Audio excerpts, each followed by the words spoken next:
everyone, welcome to Uddevalla in Sweden. It's round 12 of the FIM MX2 Motocross World Championship with me, Paul Malin, and a little bit later on during the broadcast I'll be joined by Todd Waters, the injured Red Bull Ice 1 Husqvarna factory rider from MXGP. But round 12 is where we're at here. The first of two stops in Scandinavia, the second one of course in Finland in a week's time. Jeffrey Hurlings, a Red Bull KTM factory rider, has a 105-point advantage over Arno Tonis, who missed Germany and will miss this weekend as well through that shoulder injury that he picked up.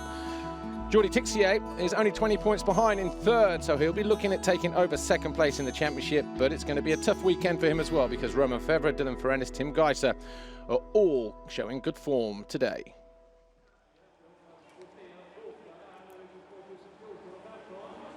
Well, the circuit here in Uddevalla, situated in a rock quarry. We've been coming here since 1961. That was the first visit. 1977 was the next one. But pretty much since 1994, we've been coming here. And there have been 34 different winners in all classes. 125, 250, 500, MXGP, MX1, MX2, Motocross GP, 650, you name it. And this 1,530-meter long circuit, for the first time in almost 10 years, is running in the opposite direction. We have a new start straight, a new first corner, a new finish line. But apart from that, the track fundamentally is the same. And to give you some idea as to what the track looks like, we'll be taking you a quick lap. Here's our GoPro track preview with Magne Klingsheim and Ken de Dijker.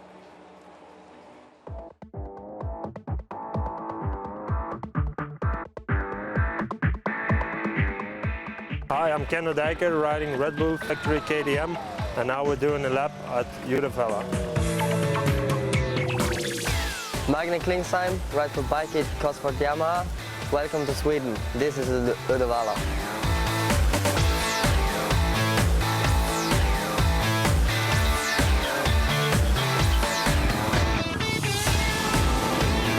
Magne Klingsheim and Ken de Dijker take us for a trip around Uddevalla in reverse this year. Ken de Dijker, no stranger to winning here. He was a winner on a Honda in MX1 in 2007. Quite a long start straight, slightly downhill through the left-hand turn. That is turn 1, and then uphill into turn 2. This right-hander out of there. A slight little drop off here as we head down the dip again into turn 3, right in front of the hill people. And then exit turn 3 onto the plateau over the tabletop for the first time. Nice knack-knack there from Ken de Dijker. Dropping downhill, there are 4 waves here. You can go single, double, single, or single, single, single all the way through. Depends how choppy it gets during the course of the weekend. You can see it's hard and slick as well as we head through this bottom left-hand turn. Uphill, there's 2 singles there, and a mogul to the right, through the right-hand turn, over the first of the Monster Energy tabletop jumps. A nice short little step down, really, as we head into what is a Talladega style turn, a big, deep, bold turn. Exit there, heading uphill. Again, 4 singles here, about 20 meters apart, so no one able to double or do anything other than just go single, single, single all the way up into this right-hand turn. Easy on the gas, it's hard and slick. Back end will step out if you let the rear wheel spin up. Out of the next left, short little tabletop, heading back up more towards the center of the circuit. The second of the Monster Energy tabletop jumps. This is where Kai Rowley had his misfortune in 2012 when we come around here in the opposite direction. But that takes us over a short little tabletop, dropping us down a hill, steeper than it looks actually in real life. And then this double apex left-hander, going past where turn 2 used to be, around about here. Exit the right, heading uphill. This part a little bit newer, but we have to get onto the next plateau somehow. So we have a series of waves, most riders motoring through there before the short little tabletop. Into this left, used to be turn 4. Out of there, it's pretty choppy out of there at the moment. Over the upon tabletop. And then we land on the downside. De Dijker just looking to see where the finish line is. Very fast through this next left-hander. On the approach up to the finish line. There is the Monster Energy finish line jump just there. Quite a shallow little tabletop. Then we head down past pit lane, 110 meters, something like that. Through the left, through the right, and we're back on the start straight, heading back to turn 1. That's a lap of the newly revised Uddevalla.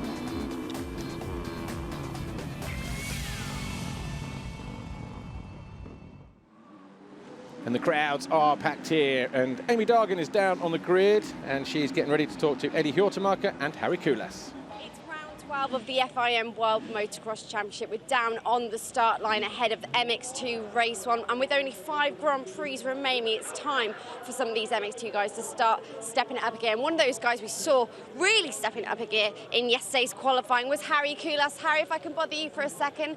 Harry, you were our whole shot man of yesterday. You didn't quite manage to hold on to it, but it was your best qualifying result so far this season. Yeah, this season was quite good ride, and even past two years, I think it was the best ride of me, and yeah, was good whole shot, and managed to ride first few laps quite good, but then faster guys came by, but still I think sixth was quite awesome for me, and yeah, try to do the same whole set today, and then yeah, maybe top 5. We'll see. We'll see. And although this is not quite a home Grand Prix for you, it's kind of within the region. You've got some people out here to see you? Yeah, I have many fans here. They come every year, so it's nice to be close to home, but still it's quite far. But anyway, I'm happy and looking forward to the race, and yeah, we'll see. We'll enjoy it out there today. We'll carry on down. We'll have a word with one of our other local riders. It is really a fantastic venue here. The fans, as you can see on the hillside, really do come out in force, and there's a real good atmosphere. But we're going to have a word with Eddie Hortmarker if we can. Eddie, home Grand Prix, how are you feeling ahead of this first race? Nervous, excited, both? Yeah, for sure I'm a bit nervous, and I'm also pretty excited. You know, there's lots of Swedish fans out there cheering me on, so I will just try to do my own race and ride as best as I can. And what do you make of the track running in reverse this year? I think it's better because they have. Yeah, it's fun when they change something. You know, I feel happy about that. So I think it's good. You know, it's very fast track right now, so you have to pin really much. But yeah, it feels good. Well, best of luck in this first race. Nice to speak to you. Ahead of this first race, let's take a look at the championship standings. Thanks, Amy, and good to hear from Harry Koulas and Eddie Hortmarker there. As we said, Jeffrey Hurlings is our current race championship leader. He's on 105 points advantage over Arno Tonis. Jordi Tixier third, Roman Febvre fourth, Dylan Ferrandis with Tim Geiser. He's in form at the moment on that HRC Garibaldi Honda. Valentin Guillot, Alexander Tonkov, Jose Boutron and Jeremy Seewer. As I said, no Arno Tonis this weekend. He's still struggling from that injury, that shoulder injury he picked up on the first or second lap in practice in Germany. But joining me here in the booth, I'm pleased to say, but I would prefer him to be out riding on track, is Todd Waters, the rider from MXGP class for Red Bull Ice One Husqvarna Factory Racing. Todd, welcome to Sweden. I know you'd much prefer to be out there riding, but your first visit here, first of all, what you make to the track and the local area? Look, I love it here, and it's a crazy track. You know, it's a track that looks like you need to have 110% focus. It's going to be really challenging for the riders out there, and I really look forward to seeing the racing. I was here yesterday and seen the qualifying racing, and it's a really tight track. It's going to make for tight racing, really aggressive passes, and I think it's going to be good to watch. And real quick, before we look at the qualifying race highlights, obviously got injured in a training crash in Holland a few weeks back. How's the injury? What was it and how is it now? Yeah, look, I broke my tib and fib, a collarbone, and a break to my hip, and it's coming really well. I just spent 4 weeks in Austria at the Red Bull DTC, and it's all come along well. So, but okay, well, we'll talk more about that in just a moment. But if you haven't already seen it, here's what happened in the MX2 qualifying race yesterday. A hard, slick surface, as we were just talking about there a moment ago, Todd Waters. But Jeffrey Hurlings, he was not the fastest in time training because that was Dylan Ferrandis. Hurlings had to settle for second. But look at the whole shot there from Harry Koulas on the Sarkar Racing KTM. He pulled a massive whole shot. And as he came out the first couple of corners, leading the rest of the world in the MX2 field, as he dropped downhill and over the first tabletop, he was enjoying it that much that as the fans stood up to salute him, pulled a nice big sick one-handed whip as well over the first tabletop, and the crowd really did make some noise, but it would only last a couple of laps for the Finn, Harry Koulas. Behind him was the 91 of Jeremy Seewer and Jose Boutron in third. Hurlings was in about fifth place on the opening lap, just behind Boutron and his teammate Tixier, but he eventually found a way past Tixier, did Hurlings, and then he went after Boutron. But the 151, Harry Kulas continued to lead, but he was being pushed all the way by the 91 of Jeremy Sewa on the Rockstar Energy Suzuki Europe MX2 machine. Hurlings had got himself in the third ahead of Boutron on the Silver Action KTM, and there was Dylan Ferrandis and Roman Fevre on board with Ferrandis now, round the outside of Fevre. Fevre almost getting into the rear wheel of Valentin Guillot, and these three putting on quite a show for the Swedish fans here. Charlier didn't make a good start, nor too did Luke Steig, and Tim Geiser even worse on that Garibaldi Honda, slip sliding his way through the field with Max Anstey chasing him down. Charlier would eventually come home in 9th, Geiser would come home in 10th, Anstey would come home in 14th, just behind Luke Steig. Harry Kulas, though, under pressure from Hurlings, on board with Kulas. Hurlings tried to put the squeeze, drifted wide, went off track on the exit. That handed the advantage back to Harry Kulas, who thought he'd got the cover going into this next turn, but looked over the wrong shoulder, because guess what? Hurlings almost losing the front going into that corner, but he managed to get the pass stick, and away he went, and he was never headed then from lap 3. So Jeffrey Hurlings got his head down. Harry Kulas started to make 1 or 2 mistakes. Sewa tried to go for second. He got there on lap 4, but then this battle between Ferrandis 122, Fevre 461, and Tixier 911, and once again Ferrandis and Fevre swapping places. Eventually, the 122 CLS Kawasaki of Ferrandis made his pass stick and went after Jordi Tixier, and that was a battle that would go all the way through to the finish line in a battle for second place. Hurlings clear at the front of the field, Tixier the 911 second, Dylan Ferrandis third, Fevre fourth, Jeremy Sewa on the 91 Suzuki was fifth, Kulas came home sixth, Valentin Guillot seventh, Tonkov was eighth, Charlier 9, Geiser with 10. As I say, this battle here, 911, Tixier, 122, Ferrandis, and 461 of Fevre. They weren't done with each other, not by a long shot.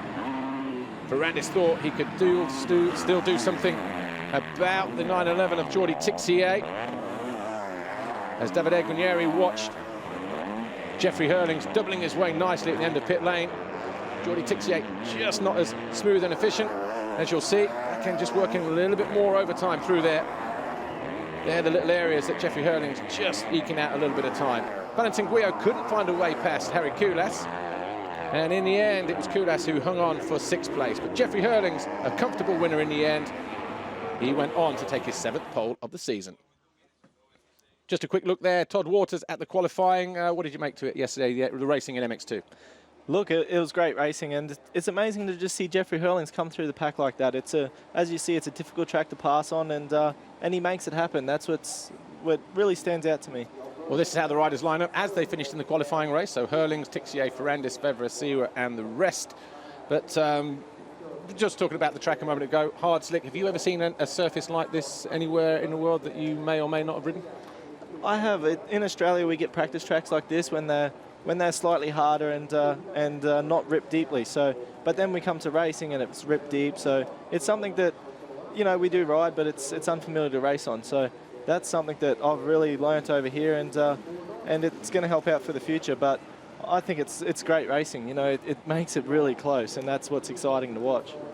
Had much time to talk to Luke Steig this weekend? I mean, how do you two guys get on anyway? Luke Steig obviously riding the Kemiya Yamaha. We just saw a picture of him just a moment ago, number 26.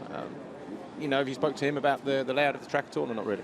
Yeah, look, Luke and I get on really well, and we spend a lot of time together in Belgium, and our girlfriends also. So he really likes the track. He is good at hardpack riding, and he's finding his feet. So I got my fingers crossed. I hope he gets a good start and he can run up front with these guys and sort of learn a bit of pace. That's what he's been missing out on, and always coming from behind. So let's see how he goes. Quite a unique venue as well, isn't it? The hill people up there on the rock quarry. That wouldn't be allowed in Australia, would it? No way, but man, that is cool. Like, to stand out there and see these guys hanging out up there and drinking beers and just having a good time. It's good to see. Yeah.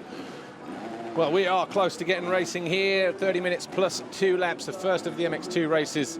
And it'll be interesting to sort of see if Jeffrey Hurlings can pull the Fox hole shot or Jose Boutron, but it's going to be almost 30 minutes of entertaining action, there's for sure. There's Paul Jonas, the 741. Luke Steig, we were just talking about him a moment ago. Alongside him, Anstey, Lieber, Boutron 17, Charlier 23, Guillot 92, then Geiser, Fevre, Kulas there, 151. He pulled that massive hole shot in the qualifying race yesterday. But Jeffrey Hurlings, number 84 on the Red Bull KTM, his teammate there, Antonio Cairoli, his MXGP teammate. Hurlings will be looking to try and grab that hole shot at the inside. A new first corner. Kenda Daika, your 2007 winner. Monster Energy 15 board, about to turn to 5. We are under starters orders here. We're getting ready to go racing. Jeffrey, oh, Kulas tried to go way too early, and Ferrandis got caught in that as well. So Ferrandis and Kulas going to have a lot of work to do as Boutron pulls the foxhole shot, and Guillaume, how did he save that? He lost the front end, and I thought he was down. I think it was another guy coming up the inside, propped him back up. The Stike gets his best start of the year so far. And as we head over the hills for the first time, from a fellow Australian, Todd Waters, a good start for Luke Stike. Yes, 5th or 6th place. Luke's up there, and let's see if he can run up front with these guys. Look, he's running up the inside now, so it's let's see how he goes in this position. But man, the first few corners, that was exciting. Intense, but Luke Stike, as we say, we've not seen him at the sharp end, and this is now a perfect stage for him to try and show us what he's capable of. He's not been able to do that for whatever reason, whether he's just struggling to settle in, but guys are already at the inside on the Honda. The 2 Suzuki's locked together there, the 33 of Liebert and the 91 of Jeremy Seawer. But there we see Stike there on that Kimiya Yamaha. Just behind them, we've got Max Anstey with a poor start, but we already talked about the 122 coming uphill now. Dylan Ferrandis on the CLS Kawasaki. Wow, what a moment there, because Kulas tried to go way too early, and you know what it's like, Todd. You just get caught in that. You see the guy go next to you, and you know you sometimes get caught in it, but focus on your own thing always. Yeah, but look, you're on edge, and that's the time and point where it's come unstuck for this poor guy. But you know, he's going to charge through the pack, and it's going to be exciting for us to watch. Oh, Hedy Hjortemarker, we spoke to him on the pre-grid interview. He goes down. That's just the right-hander before the little short tabletop, dropping down into the old second corner, just trying to get himself on the bike there on the CIS racing machine. So not the best start at his home Grand Prix, as Jeffrey Hurling's over the line for the first time. Let's bring him home here. Jose Boutron second, Febvre third, Tixier, Guyot, Geisser, Stike in 9th place now. So Lieber and Seawer have gone through. Stike 9th, Charlie 10, Jess 11, Growlers, Anstey 13, Tonkov 14, Havey, Van Barkel, Mel Pocock, Thomas Covington, Klingsheim and Dupre. And then behind those guys, we've got Seba Brolyakov, Harry Kulas 22nd, Petrov 23rd, a disastrous start for the Bulgarian. Gota Otsuka, the Japanese rider, is 5th. And then Christopher Valent, Matthias Plessis, Golovkin, Monticelli, Jonas Yamamoto and Eddie Hjortemarker. So that's your leaderboard at the moment. Jordi Tixier, 9-11, without a Red Bull KTM factory contract in MX2 for next year as it stands at the moment. So maybe just riding himself into another contract. He needs some decent results now from here to the rest of the season, as Geisser lighting up on the marbles there. It's a very, very slick corner. Luke Stike almost doing the same. Yeah, this is what makes this track so hard, is the level of concentration needs to be extremely high, and you know, you just lose that for a second and you're sideways, and it can be fatal. Just watch guys here, gets on the gas, a little bit of whiskey throttle, marbles underneath the rear wheel. Wow. And he was almost off the back there as well. That would have just been a proper wheelie out of the track there and picking himself up. But there's Hurlings, your race leader. Boutron, the Silver Action KTM, 17 in second. The 461 of the Wilvo Nastar factory Husqvarna of Romain Febvre in third. The Red Bull KTM of Tixier is in fourth, but already losing ground to these two guys as Febvre looks to go up the inside.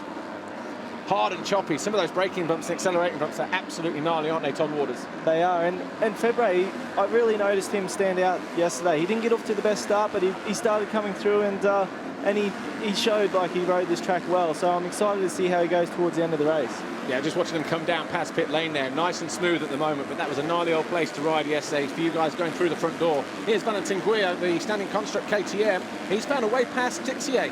So Tixier was fourth as he came over the line, but Valentin Guyot already finding a way through in the last couple hundred meters or so. And he was the guy that was standing it up or losing the front end, looking like he was off the bike and going nowhere at turn one. But that's the difference between falling down at turn one and keeping it up, because he's now in fourth place in this 30-minute plus 2-lap race. Missing the racing?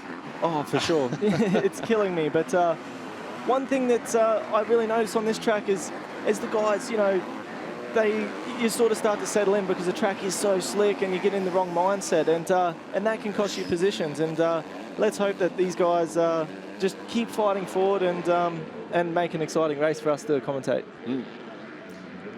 Well, Valentin Guyot. Right, let's have a look at the start first, actually, because Harry Kulas here. Harry Kulas went to go early over there on the left-hand side. Ferrandis alongside him. Both guys getting caught out in the gate. You see, he was already dropping the clutch. It was a good second before the gate dropped, so it wasn't even close, was it? And then on the exit, I wonder if we see Boutron getting the foxhole shot. And look at the front end here, and Hurling's just keeping him up somehow. Valentin Guyot very, very lucky to get away with that.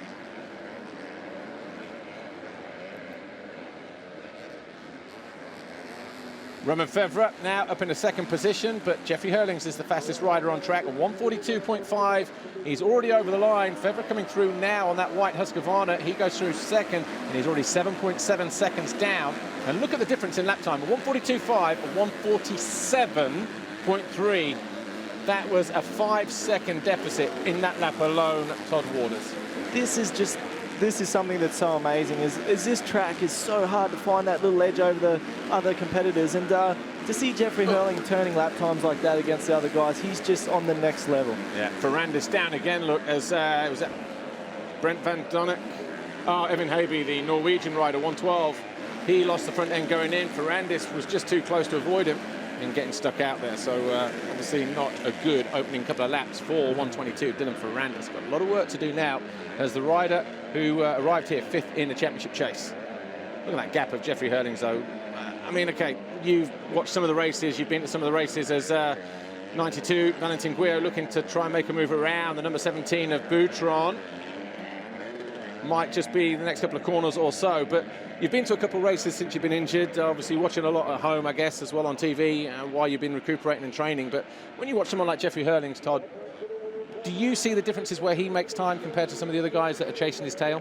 Yeah, definitely. Just his entry speed to the corners, you know, myself also, we use a lot of brakes, and Jeffrey just lets go of those brakes, and just the rolling speed is just out of control, and that's something it's kind of hard to get because we're braking, because we're kind of scared. We're trying to slow down, and Jeffrey's, you know, he puts a lot of hours on the bike and trains extremely hard. That's what I like so much about Jeffrey Hurlings. Valentin Guyot just getting out of shape there, coming out of the corner, loses ground to Boutron, but manages to stay ahead of Tim Geiser. Geiser having a great ride here, the 2:43. He's in 5th. That's him in the middle at the moment. The guy on the left-hand side in the yellow helmet here, looking to square out early and cut across the back of Guyot.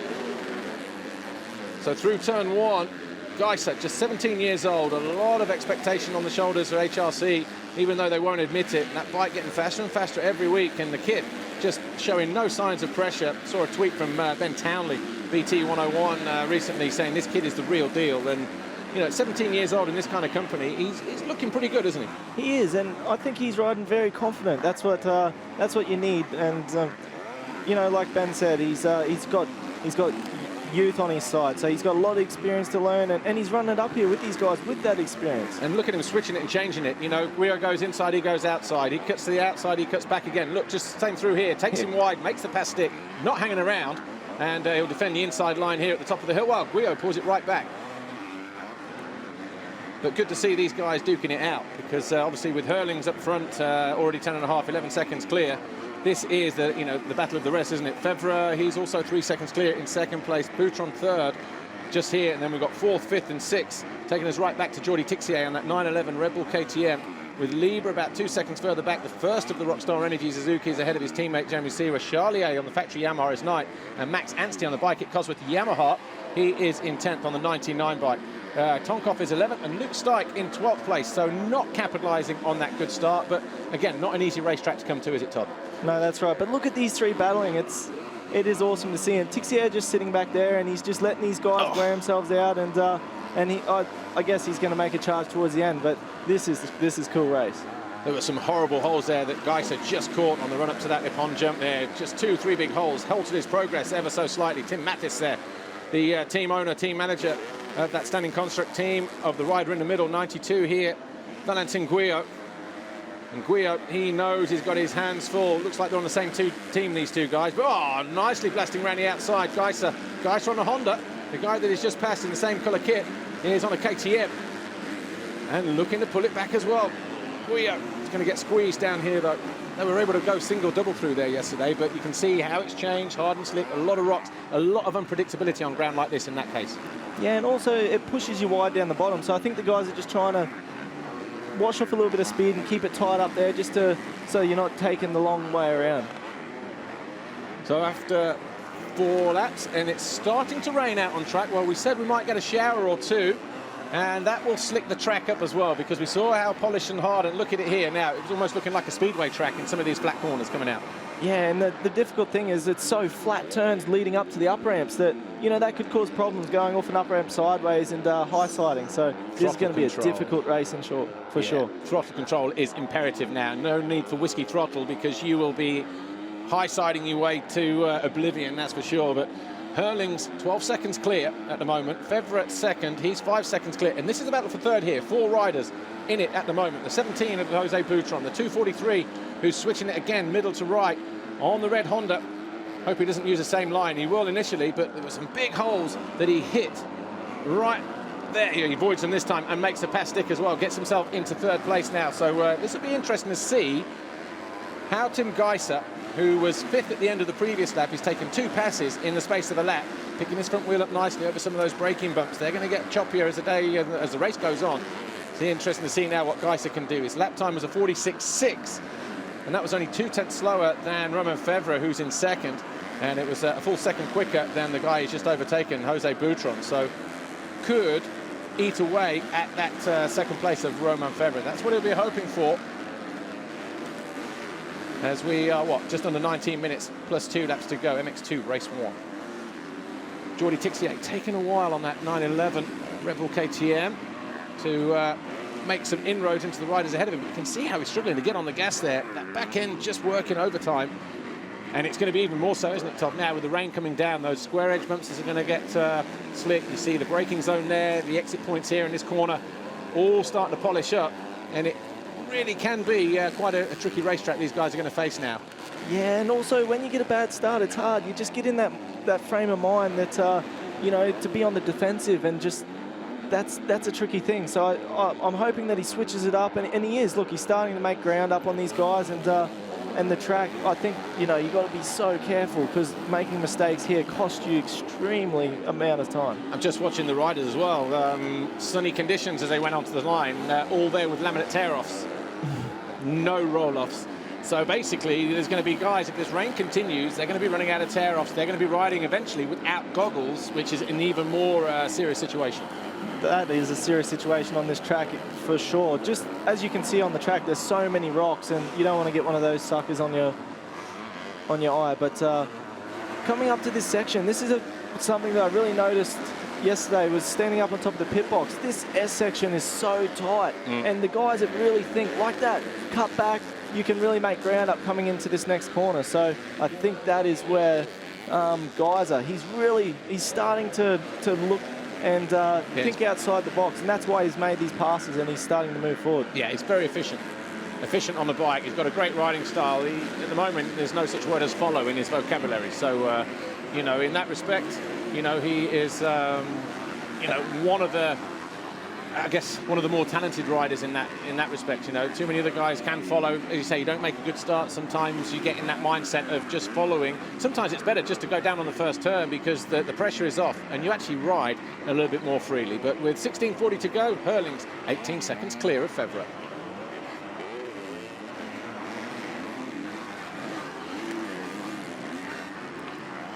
.5 minutes plus 2 to go. Here's Jose Boutron on the Silver Action KTM, number 17.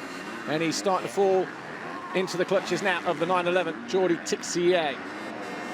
Tixier in 6th place on the right-hand side as we look at it. In the 2 Suzukis of Julian Lieber, 33, and Jeremy Seward just behind him. They're bringing with them the Yamaha of Christophe Charlier and Max Anstey, as Tixier slides around the outside and takes a position from the Spaniard Boutron, and now moves into 5th place. Nice move there from Tixier, but it's taken him, 7 laps to get through.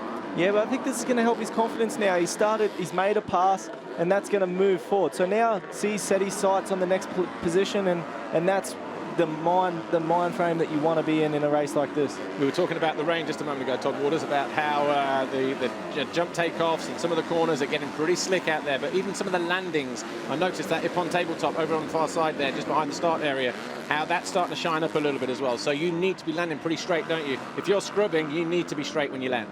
That's right, and oh, here we go. He's going around the outside. He's just feeling all these lines out. I've seen him in the previous lap, so and he's starting to use different lines. See, cutting underneath, and that's what you want to see. Yeah. Yeah, utilising the track really well now is Jordi Tixier here. This battle between Guyot and Tixier is for 4th place. Guyot, how he kept it up in that first turn, you know, going through there. It was only Jeffrey Hurlings, I think, that kept him upright when he lost the front for what seemed like an eternity. But he came out of it in 4th place. He's still in 4th place at the moment because he's just been overtaken by Tim Geiser. Roman Federer is up in 2nd on the Wilvo Nastan Husqvarna. He's already 20 seconds down on Hurlings. We've got 15 minutes to go or thereabouts, and Hurlings lapping in 1:44.5 last time around. Roman Federer 47.4, Geiser 47.1. Guyot, who we're looking at here in blue, a 47.6, and a 47.2 for the guy behind him, 9:11, Jordi Tixier. Boutron, though, a 49. And then 48s for the next 3 guys, Lieber, Siwa, and Charlier. Alexander Tomkov, who was down in about 19th place on the opening lap, sets his personal best lap time last time around on lap 7 with a 47.0. He's now up into 11th place. But Dylan Ferrandis, he's in 17th. He hit the gate alongside Harry Koulas and then fell again on the 2nd lap, and Koulas nowhere near the top 20. So Harry Koulas, who was so fast in qualifying yesterday, suddenly finds himself, in fact, Tixier's board apparently saying don't follow. So we've worked that one out as well, haven't we? So where is Harry Koulas? Not on the leaderboard, unless his transponder is not working, maybe, but oh yeah, 23rd place. And here's Tixier. He's going to square off here, and he's going to start setting up. It'd be interesting. I've seen him use the outside line going down here. Oh, he's going to cut back to the inside. Yeah, oh, here we go. Squeeze. Guyot thought about it and then gets parked. Just took him a little bit deeper. That's what we can't see, how much further Tixier maybe just ran on in the corner just to take the Swiss rider wide there, 92, Valentin Guyot. But the rain's still falling. Those jumps still getting slick, and just down here in the braking point as well, getting slick. We already saw the traction on that corner in the background was at a minimum anyway, even less so now with, you know, the rain that's falling down. But the nature of this track, Todd Waters, it's not a real heavy track, so it's not going to be real heavy. It's not going to be real claggy. It's just really, really slippery. But Tixier now, he is up into 4th and going after Geiser for 3rd. And as you can...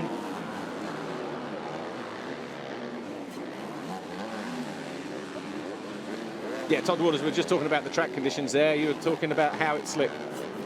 Yeah, and as you can see, Tixier, he's just rolling that throttle on and he's getting the traction to the ground. That's what you've got to figure out in the first few laps, and how much traction is there. It's starting to rain now, and that's why he's starting to move forward, as we've seen in this race. He's really starting to feel the back tyre, and he's not sliding all over the place, making mistakes. He's just doing consistent laps, and that's what you need to do in these longer motos. You're just talking about rear tyre there, you know, feeling the traction and that, but it's a strange track, isn't it? Because you can have a super hard packed tyre, but that's not necessarily going to work because there's still a lot of loose out there and a lot of stones. You have an intermediate tyre, it can get chewed up, but it's difficult for tyres, isn't it? You know, you don't want a complete sand tyre, you don't want a soft tyre, definitely no paddle tyre.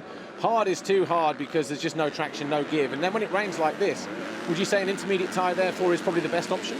Yeah, I think so. An intermediate tyre, it's good to go for everywhere. So a track like this, like we've seen, there's a lot of hard pack, but there's also little edges that you can pick up on, and that's something that Jeffrey Hurlings is so good at, is he goes and he searches the track and he finds those little soft berms to turn off and stuff like that. So I think an intermediate tyre would be the best for this track. Looking at Alexander Tonkov here, 59, the flying Russian. He's up into 11th on the Wilvo Nastan Husqvarna. Didn't make a great start, was buried outside the top 20. He came 19th over the first split point. And here he is going after the Suzukis. Or the Suzuki, no, yeah, Jeremy Siwa just there. So Anstey has moved up into 9th now on the bike at Cosworth Yamaha, chasing the factory Yamaha of Christophe Charlier. I think Anstey will just be looking to try and finish a moto, because it seems that every week, you know, the guy goes out with some kind of mechanical misfortune as they try to get that 14 Yamaha dialed in after what was a pretty slow start for them, you know, riding on the 13 engine. But, you know, so far so good for Anstey, but, you know, must have one eye on the back of his mind, you know, what's been going on this last few races. But here is Golovkin. He's a lap down. Well, he's not a lap down, but he's outside the top 20 at the moment. who went to pick up Geiser. So Geiser now is second. He's found a way past Fevre. So he did put the charge down. I think it was a mistake from Fevre because that was a 151.6 and it was only a 46.3 for Geiser. So a mistake possibly there, Todd Waters, from the Frenchman here, 461. Romain Fevre, what do you think? Yeah, and this is going to be nice to see because Fevre, he really likes to charge and he puts every little bit of effort into his riding. So I think this is going to be a really exciting last half of the race between these pair. And Fevre just taking a quick nervous look over his shoulder as well, just making sure that if it was a mistake, maybe he just took his eye off the ball with the weather, the rain, and Geiser just keeping his head down, just goes too deep there. Look how he's destroyed that berm there. But yeah, maybe that might have been the thing. Maybe not a mistake. Maybe just unsure of the conditions as it was raining and struggling with the traction and the confidence. I mean, it's bad enough anyway, talking to the riders where they say, oh, it's like riding on granite. Dean Ferris said that yesterday. Having the confidence in your front tyre when you're trying to turn tight, you're already on hard, slick ground anyway. Throw a few stones in there, throw a bit of rain in there, and it's just like, whoa, man, it's like learning to ride a bike all over again. Yeah, and Paul, to put something on top of that is you're getting rocks thrown at you. You're pulling tear-offs. That is a hard part for these guys back here is not only are there really big holes and stuff like that, but you can't see them because you're getting rocks thrown at you and then you find them. So that's where it makes it extremely hard. Valentin Guyot in 6th position on that standing construct KTM, the number 92, the orange bike, being pressured here by 33, Julian Lieber on the Rockstar Energy Suzuki. And Lieber had his best Grand Prix of the year last time around. Julian Lieber, who is, well, he was 7th overall in Germany. And he's looking at trying to improve on that this weekend. He's 6th in the race. Well, actually, he's just lost a position to Guyot. So Guyot then moving to 5th, Lieber is 6th, Boutron 7th. Wait for Charlier to come through. He goes through in 8th on the factory Yamaha. Amsty still there in 9th and Jeremy Sewa in 10th place. But yeah, strange race actually. How do you deal with that, Todd? You know, when you start the race and the weather looks okay and you know, you kind of get almost 4 seasons in a day, you know, messes with you psychologically, I would imagine. Man, look, you just got to put that behind you. You know, everybody out there is in the same position. Track's hard for everybody, so you just got to be positive. Pulls Jonas then. Not sure if that's a bike break or a mistake, but obviously Jonas not having the best MX2 season at the moment. The former FIM Junior 125 World and European champion in the past couple of seasons. So Jeffrey Hurling's up on the pegs. Everyone else sat down through that particular corner. That's what you're talking about, isn't it? Yes, and that's what I like about Jeffrey is he really thinks about his riding. He does carry a lot of speed and he's going a lot faster than most riders, but see, he pops over there. He really works the bike and the track, and that's what is nice to watch. Fast through there. Did you see that? Picked the front wheel up twice. That's setting that turn up. He comes out a little outside, he wheelies the bumps, and he tries to straight line that S-bend, whereas the other guys are charging in so hard and using the brakes a lot. You know, look, he's just silky smooth. He doesn't make mistakes, and that's why he just keeps making time. Yeah, he's on a different planet, isn't he, in terms of his skill levels and speed levels, we should say. He's going to be riding in the US at Unadilla in a few races' time. What do you think of his prospects there? Man, I'm excited to see that because Jeffrey, coming from Australia myself, I just heard Jeffrey Hurlings he is an animal in the sand. And, you know, a lot of the time when you're a good sand rider, it's also hard to be a good all-round rider on hard pack and stuff like this. I come over here and Jeffrey Hurlings is one of the best hard pack riders I've ever seen. So just all round the guy can ride a bike and I'm excited to see him go over there. And I think he's going to do really well. Yeah, and on one hand, you've got Unadilla, which is a loamy, very gnarly, bumpy circuit, which will play right into his hands perfectly. On the other, Unadilla, New York, that time of year, in about a month's time, is going to be the hottest, humidest place he's ever been to. And he will need time just to acclimatise there, at least a couple of days anyway, from his standards, because normally he arrives on a Friday for Thailand GP. And, you know, it's like 38 degrees and humid. He's like, yeah, you know, well, the heat. And I think it's just a different kind of heat and humidity there. But we'll see, you know, he's already trying to play it down a little bit, just go there, do the best he can. But, you know, but no doubt about it, he's definitely going to be in with a shout there, isn't he? And in his own mind, he's going to want to do well. But his mechanic, who's finished, he's getting closer and closer to home this next 2 weeks. You know, he'll be home next week, but Jeffrey Hurling, so what can we say? Again, a master in all conditions, giving everybody a master class. He's just dominant and silky smooth, as you said, Todd Waters a moment ago. 1:45.2 last time around. Tim Geiser yet to come over the line on his Garibaldi Honda, and when he does, we'll see. Well, he's not even here, look. So it's going to be a good, maybe 20-odd seconds, 30 seconds, something like that. 34 seconds now, and still a second and a half slower than Hurling's. But Fevra not going away. 4:61 in third on that Wilvo Nastan Husqvarna here, number 4:61. Jordi Tixier, another 5 seconds further back, the second of the Red Bull KTM. Guillot holding fifth, and a mistake there from Tixier. There's Guillot, there's Lieber.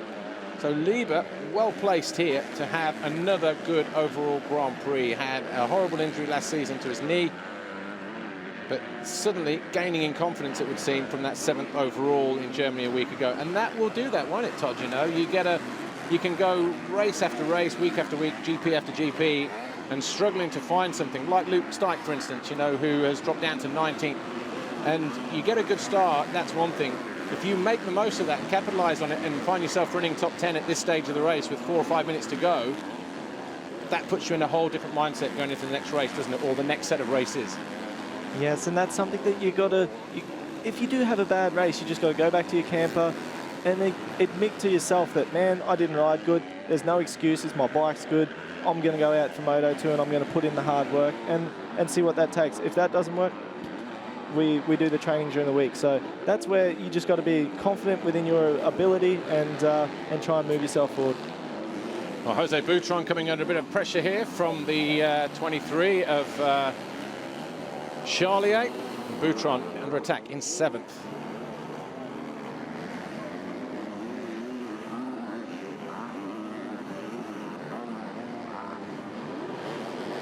Some of the ruts on those faces. A lot of the track fairly new in terms of the dirt they've shifted around here in order to make the track rideable in the opposite direction. Charlier goes for the shortest route, but it's not necessarily the smoothest route, and Boutron able to just keep himself there in 7th position with 3 minutes plus 2 laps to go. Charlier, again, didn't make a great start. He's only got as high as 8. Max Anstey just there in the background, the number 99. He is in 9th place, and Jeremy Seawert in 10th, another couple of seconds adrift.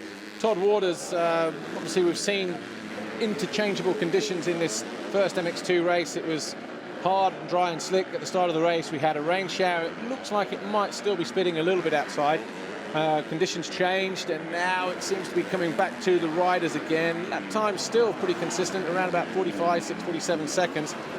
But as you said before, you know, you prepare yourself for this, don't you? Prepare yourself for everything. As Charlier takes a dive, a lunge down the inside of Boutron.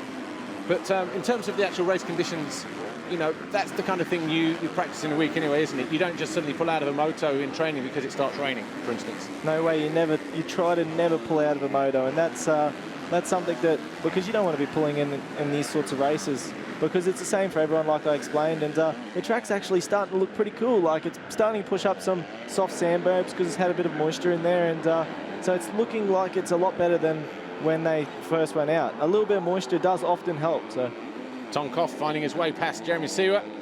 So he now moves himself up in a 10th place. So it's been a hard charge through the field. On a track, actually, talking to the riders, a start is key here. It's difficult to overtake. And obviously the 59 of Tonkoff, taken him a long time, but he's come from outside the top 20 to get himself now into 10th place on the 59 machine here. Oh, and then loses the front end. He wasn't quite in it. The front end was high on the rut. He only loses the one position back to Jeremy Seawert, I think. And, well, easy to make a mistake there, isn't it? Yes, and I think a little bit of focus could be lost then. You know, you start pushing throughout this track for most of the moto, so it's you start getting a little bit tired, your arms are feeling heavy, and the front wheel, you're just chasing it. So it looks like the front brake is hanging down a little bit. Yeah, just as a result of the crash there, he'll pick himself up. The front took a hit. A lazy crash, actually, wasn't it? You know, yeah, front brake lever just bent in the crash. But just wasn't in the line that he needed to be. The front was on the top of the rut, and just no traction there, and pushed the front, and that was it. Down he went. Horrible holes there in that bottom there. That's actually the same as last year when we used to jump this tabletop in the other way and then drop down into that dip. There used to be some horrible holes in there and on the upslope. native to the ground, quite hard underneath. We are in a rock quarry after all, so there's not a lot of room for error, is there? You've got this soft, loamy stuff, which is almost like speedway shale that's pushed to the outside. That's forming the base of the berm, but you see how hard and slick it is.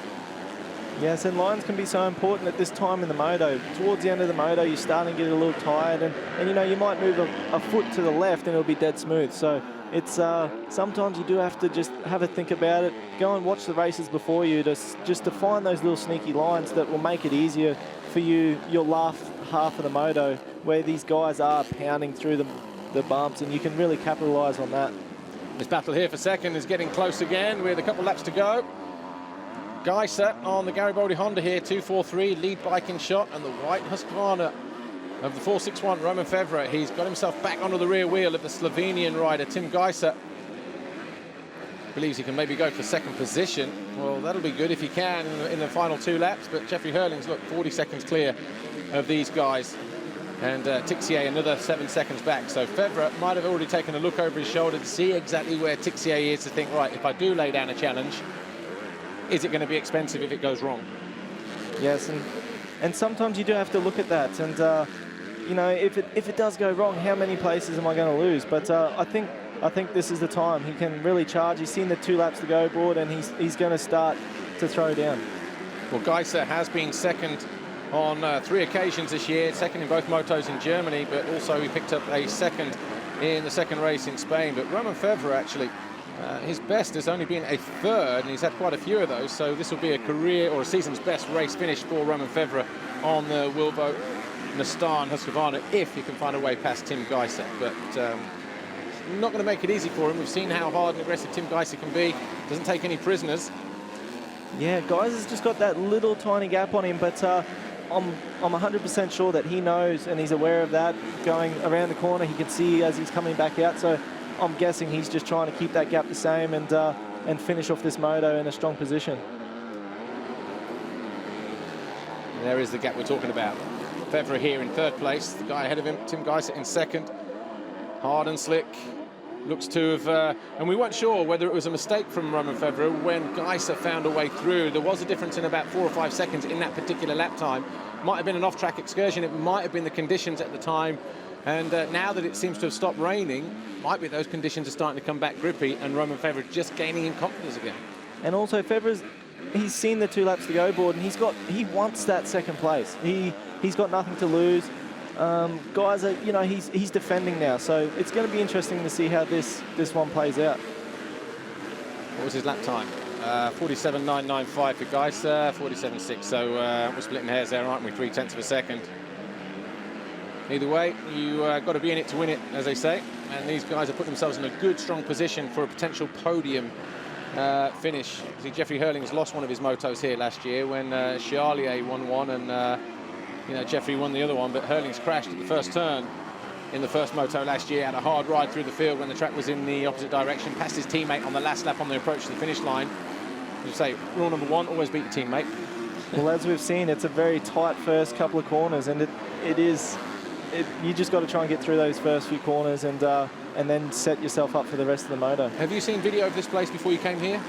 The old layouts, because it was a 180 switchback turn last year and previous years. And then the little, the downhill where they come out of the right, and then that just here.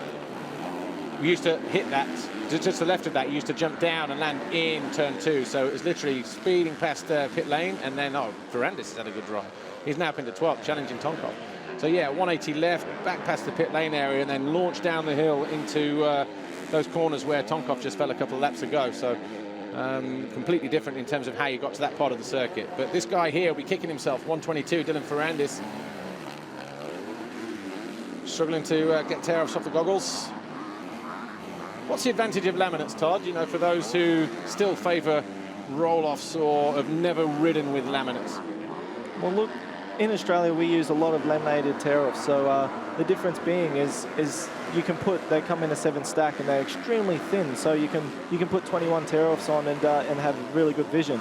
On the flip side, the roll-offs, you know, you've only got a little strip, and I'm not used to roll-offs, so when I run a roll-off, the vision just goes to so small, and it feels like like you can't see. You just want to rip them off. So that's something that you really got to get used to. And Lemonade's, when you pull that, you got full goggle, and it's extremely clean, and it's such a good feeling. You can't see a thing, and you find a place, and then you rip that tear off, and it's just crystal clear. Yeah, and I always found with the roll-offs as Hurlings, with a handful of corners to go, we'll bring him home in just a moment, but you actually, surprisingly, when the whole of the goggle is caked in mud or sand, that little strip can seem like you've got full goggle vision on a roll-off. But Jeffrey Hurlings, though, downhill for the final time. And he wins again here, moto number 1 at Uddevalla, and will extend his lead further in a championship chase. And, well, it's going to be about 40 seconds or so before we see Tim Geiser or Roman Fevre over the line in second or third. But here's Geiser. Looks like he's broken free from Fevre, has he? Or is, yeah, and I think a mistake from Roman Fevre, because he has gone missing. That gap was only a couple of seconds at the start of lap 19. So here's Geiser. It's going to be good for him in second position for the 4th time this year. That's interesting to see, because Fevre, he looked like he really wanted that second place, and he was going for it. And like we've been talking about, this is a track where you just got to really use your head and be smooth. So I think a mistake might have happened, and it'll be interesting to see where he picks up the bike. Well, 43 seconds, the gap then between Hurlings and Geiser. Going to be pleased with that. Oh, there's Fevre, just backed off in the end. Maybe might have made a mistake and just threw in the towel. But here's Tixier, Guyot and Lieber. Lieber in 6th. Right, here's Amy Dargan. She's with our race winner, Jeffrey Hurlings. Jeffrey, you are the winner of race 1. We had some rainfall there. It was trying to rain. Did it change much out there on track? I mean, when it started raining, it started to be a little bit like ice, you know, really slick, but you know, we did our best, and we came out with another moto win, so that's great, and we'll do the same second moto. We'll see you for second race. Well done. Jeffrey Hurlings then wins moto number 1 here by a massive 43-second margin over Tim Geiser, Roman Fevre, Jordi Tixier and Valentin Guyot coming home in 5th. Julian Lieber was 6th, Christophe Charlier 7th, Boutron was 8th, Max Anstey 9th and Jeremy Seward was 10th. But for Jeffrey Hurlings, he's halfway to picking up another overall Grand Prix victory here with that win in moto number 1.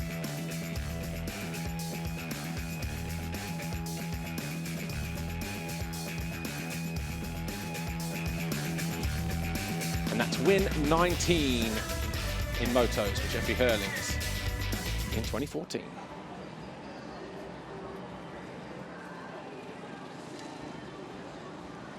Classification then of race number 1 coming up in just a moment. Jeffrey Hurlings, though, your winner. Geiser was 2nd, Roman Fevre 3rd, then it was Tim Geiser, Valentin Guyot, Julian Lieber, Christophe Charlier, Jose Boutron was 9th, Max Anstey and Jeremy Seward was 10th, Alexander Tonkov 11th, Dylan Ferrandis 12th, Petr Petrov 13th. Again, a good ride through the field for him, actually. He was down in 30-odd place on the opening lap. Sever Brylyakov on the JTEC Honda, just having a handful of rides with those guys this year and doing them proud as well, because Growler's 15th, Pocock 16th, Harry Koulas 17th, Maxime Dupre, the 2nd of the JTEC Hondas, normally the lead rider, down in 18th. So there's a story all by itself between Sever Brylyakov and Maxime Dupre. Ivo Monticelli on the Marchetti Racing KTM was 19th. Thomas Covington on the CLS Kawasaki Monster Energy machine was 20th. Luke Steik eventually dropped down to 24th place on that Kimiya Yamaha. And there were no points for Lars van Berkel, Evan Habey, Pauls Jonas, mainly Klingsheim either. So they'll be hoping for better in moto number 2.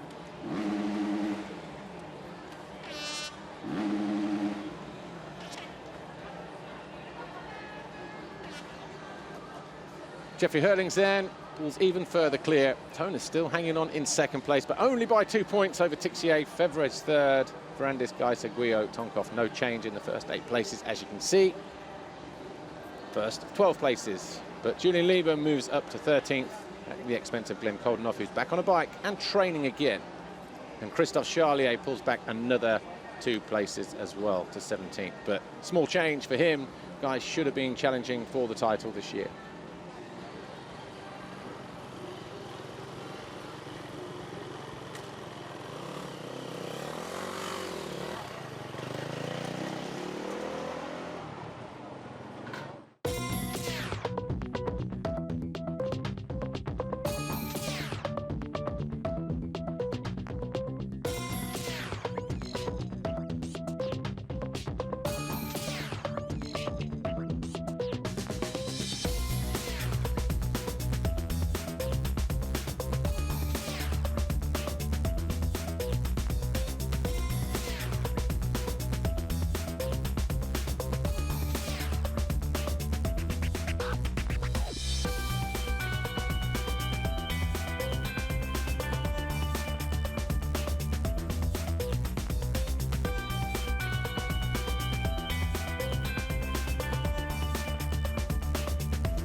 So at the start of the race then, the MX2 riders charged down into the line, and that was almost 40 minutes ago. But Jose Butron picked up the Fox Whole Shot Award. Here he is being handed his black plate. Kasper Leff Christensen, CEO of Foxhead Nordic, on hand to deliver Butron another black plate, and he leads the way in the Fox Whole Shot classification. 6 for him, Hurlings has 5, Tixie has 3. Of course, there are a few more in there as well. And it's €5,000 prize for the most whole shots at the end of the season, and Butron leading the way.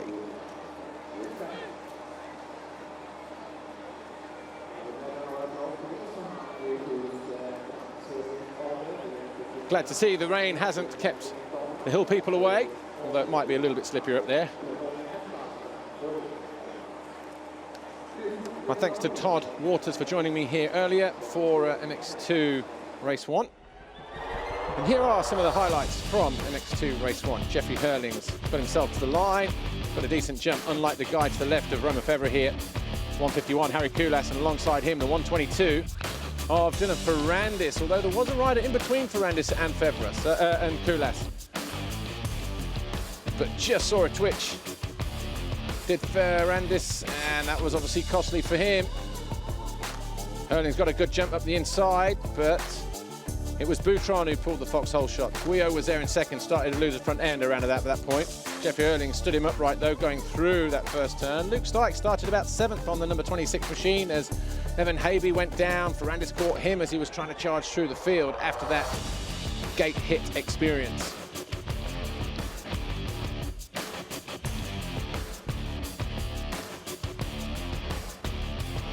Tixier and Guillot battled as 84 Hurlings extended his lead on the Red Bull KTM.